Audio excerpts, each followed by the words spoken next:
there is a very big difference with the idea that a people, a set of people, are legitimately aggrieved about something, and the very separate idea that they have really good ideas that should be implemented and how to fix it. Those are two very different things, which Tom is conflating, I think unfairly, right? I mean, the Palestinians as a people are very legitimately aggrieved about a lot of stuff, including, by the way, by their own government, but also by the Israelis and by the Europeans and the Americans and just about, like, you name it, they've got legitimate grievances.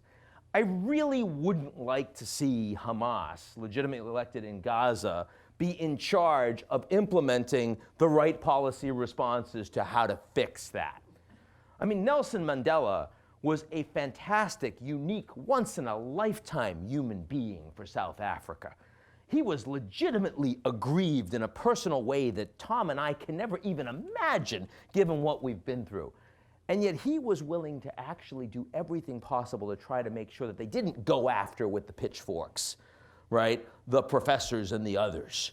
But now you look at what's happening in Africa, South Africa a few decades later, and you see Julius Malema, and you see, sort of the youth movement and the rest, and you say, actually, my God, these people do not have the solutions. They want to go in a Zimbabwe direction. That would be horrifying.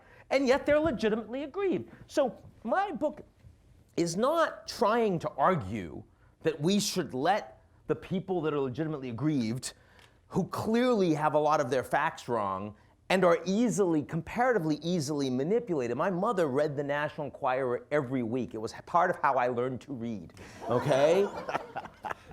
And if you asked her about policy facts, she was horrifying.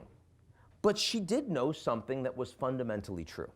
And that fundamental truth was that she had to take care of her kids, her two kids, and give us opportunities, because you know what? The elites were going to screw her. They said that they cared about us, but they didn't really. They didn't really. And I think that's a fundamental truth that holds for Brexit, it holds for Trump, it holds for Sanders, it holds for the Gilets jaunes in France, it holds for the Italians, and all the rest. Now, to start talking about some actual solutions, I don't know if we can agree to disagree on this or not. But you took one rhetorical off-ramp that I'm going to just flag an objection to, cool. Which is that we're talking about people who are legitimately aggrieved. I am going to push back here and say part of my argument is they are not legitimately aggrieved. That's right. That's right. That is because part of your argument. for several reasons. With. First, because the things that aggrieve them are not true.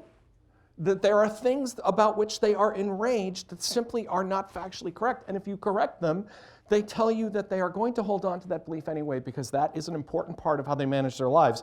The other reason is, I think, at least in the United States, I think where it comes to other cultures, I'm going to leave this aside because I'm not a Palestinian. I think there are a lot of Americans who believe they are aggrieved when what they are really suffering from is a sense of relative deprivation that they have acquired through spending far too much time living in the homes of other people through social media and internet communication, where that we have taken the expectation of a standard of living, and I'm not talking about people in Appalachia. I'm talking about middle class people like my friend, we talked about earlier today, who tells me as he's sitting in his swimming pool or on his boat how the world has really done him dirt. That I find that really unsettling to have people talk that way, because they have come to internalize that notion that somehow they have been deprived. Now, there's one other thing I would say. There are people who are legitimately aggrieved, but this is where I think we can dovetail back into solutions. If there are people living in Kentucky where the coal is running out in a mountain and the world is not going to coal, I think simply saying to them, well, you're out of luck. That's the way it went. I don't think a compassionate society does that. On the other hand, I think a compassionate society does not come to them and say, you know what, your grievances are completely legitimate, coal's the future, we're going to keep doing this.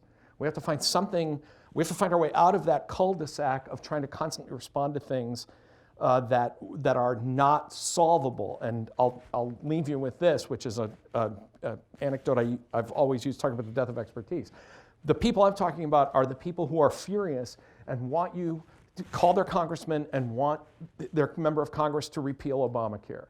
but they want them to keep the Affordable Care Act. And when the elites are confronted by those kinds of choices, they say, we can't get a rational demand signal out of the public, so we're going to just keep doing the things we do. And I do think it is the public's responsibility to send better signals.